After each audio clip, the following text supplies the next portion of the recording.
In just a few moments, we are going to make this room dark. We're going to do it on purpose. Because when we make it dark, we know what's going to happen. We are going to see the candles light up the room. And that's really the story of Christmas. Here's how John describes Jesus coming into the world. You heard from Luke, but now hear from John. In him was life, that's Jesus. And that life was the light of all mankind.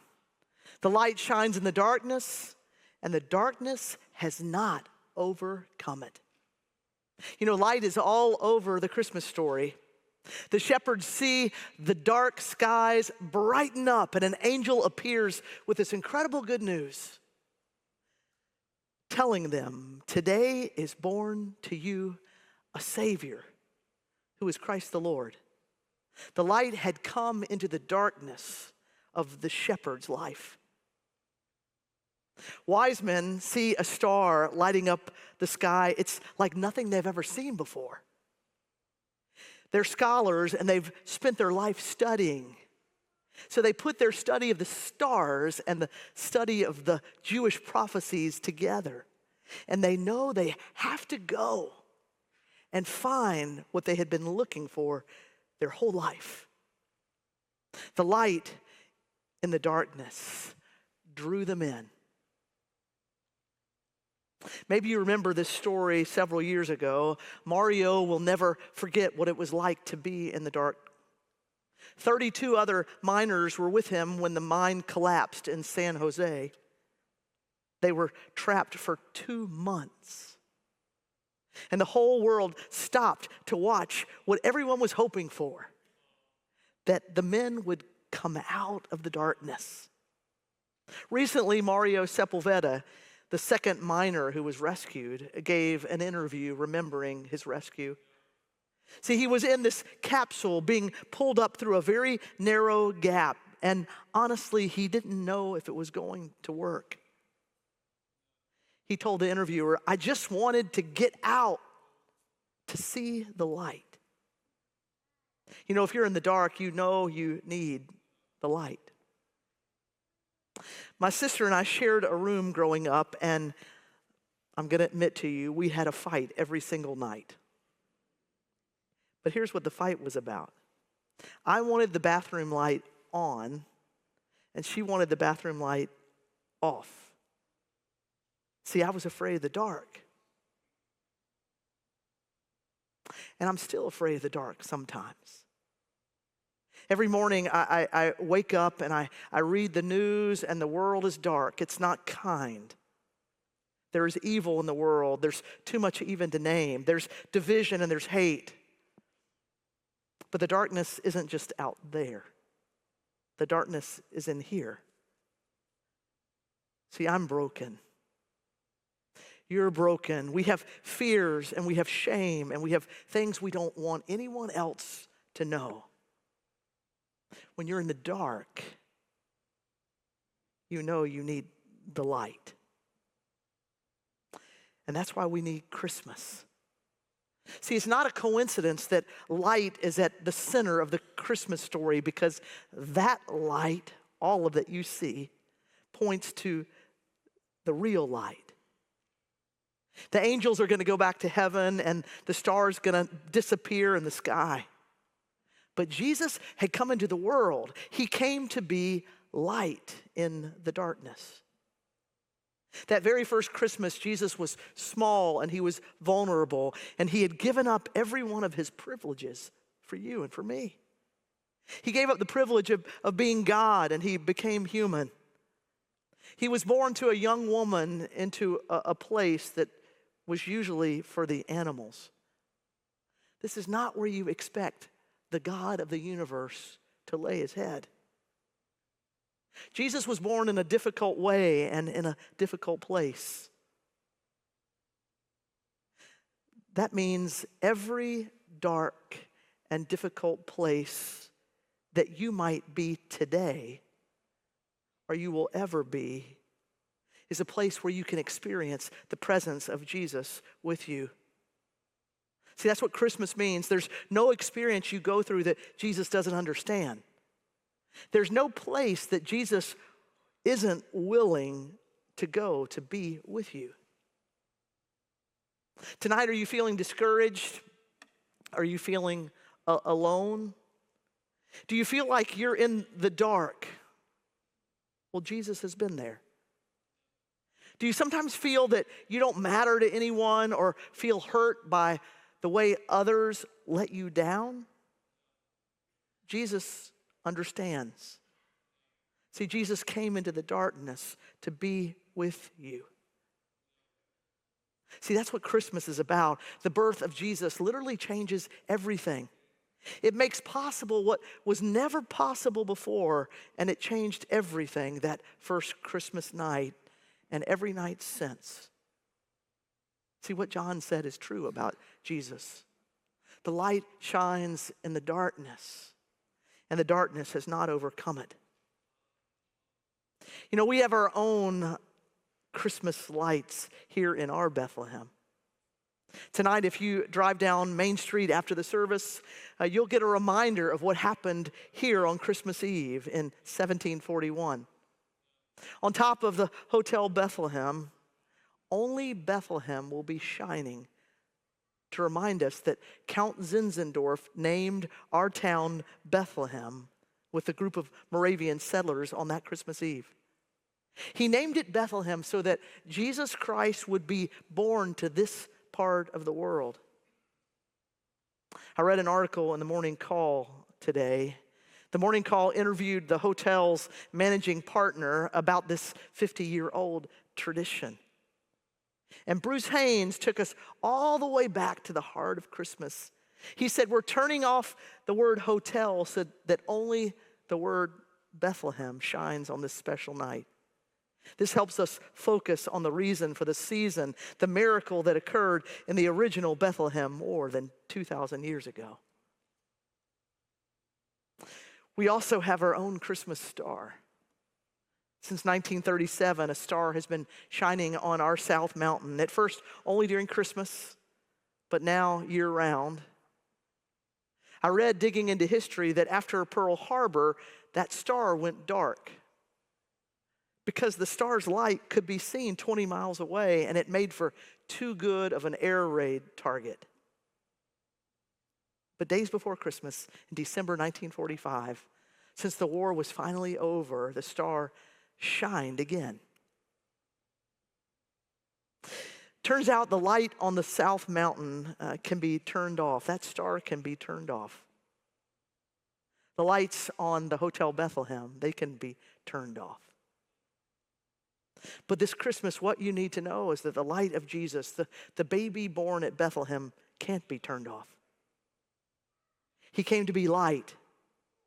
Here's what John said again, in him was life, and that life was the light of all humankind.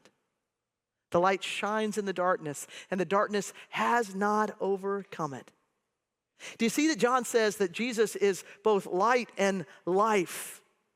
Not just for a few of us, not just for Mary and Joseph and the shepherds and the wise men. No, it says Jesus is that for all. And John goes on to say, for all that will receive him, for all that will put Jesus on the throne of their life, they could become children of God. Don't you love the beautiful gospel paradox that Jesus came as a child so that we could become children of God? See, you were made for the light that Jesus brings. He can't turn his light off. And the light that he brings wasn't just for that Bethlehem, it's for our Bethlehem. It's for the world, and it's also for you.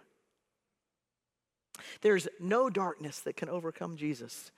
Your deepest heartaches can't overcome Jesus. Your deepest fears can't overcome Jesus.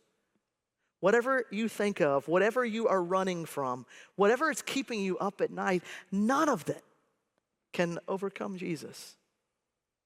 See, Jesus came into the world so that you not only could escape darkness. See, he wants more for you. He wants you to have the life that you were meant for. You weren't just made for the light, you were made for Jesus. In the Christmas story, the light leads the wise men and the shepherds all the way to Jesus. If you've never made your way to him, tonight's the night. You will never have the life that you really want if you don't make your way to Jesus.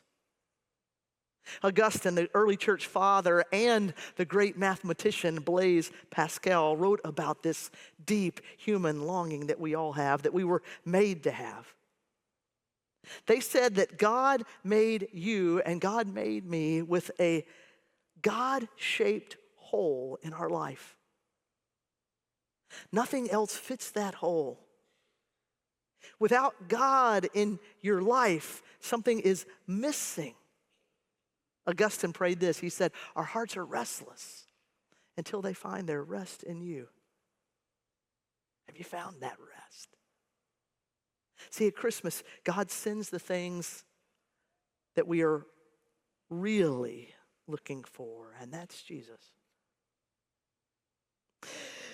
You missed the early services where we had lions and tigers and bears, oh my. I mean, literally a camel and a donkey and sheep and an alpaca that actually went out of control. That's a story for another day. But what you missed is that as the creche was built here and a baby was held by a young Mary and a Joseph, there was a star that came down. Here it is. Maybe. There it is. The star came down. See, that first Christmas, the wise men followed the star all the way to Jesus. Their search led them to the very thing that they had been looking for their whole life. But following the star was only the beginning for them. See, the Bible tells us that shepherds, after they saw the angel, this bright light, and they heard what the angel was saying, they were never the same. They wanted to talk about Jesus. They wanted to tell everybody about Jesus. They were different after they made their way to Jesus. Same thing is true with the wise men. The wise men made their way to Jesus, and after meeting him, they went home another way, is what Matthew says. They didn't go home the same. They never were the same. And my prayer for you tonight is that is true for you. That tonight you will make your way to Jesus, that it would change everything for you. And you would actually light up the world because of Jesus, the light of the world. See, you were made to be a star. Just like the star drew the wise men to Jesus, your life can be a light that invites people to Jesus. In just a minute, we will light these candles, and it will be like this ripple effect, lighting the room. The room will get brighter and brighter and brighter, and that's like us as lights. We will leave here and be the light of Jesus to the world. Jesus said this. He said, I am the light of the world. Whoever follows me will never walk in darkness, but will have the light of life. But he didn't stop there. He turned around to you and to me and to the disciples. He said, you are the light of the world. See, you are God's plan to make the world brighter and brighter and brighter. The light of Jesus is in you, and it goes out from you into your home. Tonight, or maybe tomorrow, you're going to sit down to dinner with people you love, and maybe you're going to draw the short stick, and you're going to sit beside what I like to call an EGR. Do you know what that is? It's an extra grace required person. And I got to tell you, if you don't know who the EGR is in your family, you're probably the EGR. It's probably you. But no matter whether it's you or whether it's someone else, because the light of Jesus is in you, you can love. You can forgive. You can light up the darkness even of your dining room table. See, the light of Jesus comes into you and it goes out into our city. That happens when you go to the gym, and it happens when you go to Wegmans. It happens when you go to your school or to your work. It happens when we invite people to see the Jesus in us who has made us different, who has brightened us up, brightened our world up, and taken our darkness away. And what about the impact for us as a church? Imagine each of us are a little light, and we make the Lehigh Valley bright together, like building a playground with the kids from Freemansburg, like feeding people who are food insecure in the valley, like offering a place to belong for people who are lonely and looking, like inviting people to know the true light, Jesus, that can come into anyone's darkness. We're about to sing Silent Night, and I wonder, could you imagine if we took the candles away and we said, tonight we're going to sing Silent Night in the darkness? I'm guessing you'd never come back to Grace Church again. See, we like this. We look forward to this. We love to see the room get dark because we know we're going to light our candles. We do it every single year because we know not only is it dark in here, it's dark out there, but the light will overcome it. Jesus, the light of the world, will overcome the darkness in our hearts and in our city and in our world. We light the candles to say that this baby changes everything. He lights up the world. He captures the human heart. And he will light up your life. So we light the candles, stay seated and turn your candle over to get the light from the person next to you. And let God speak to you as the light overcomes the darkness. God, we're so grateful for that holy night 2,000 years ago. Bring light into our darkness, even as you did that first Christmas. And we pray it in the name of you, the baby born in Bethlehem, the King of Kings, the Lord of Lords. Thank you for coming that holy night.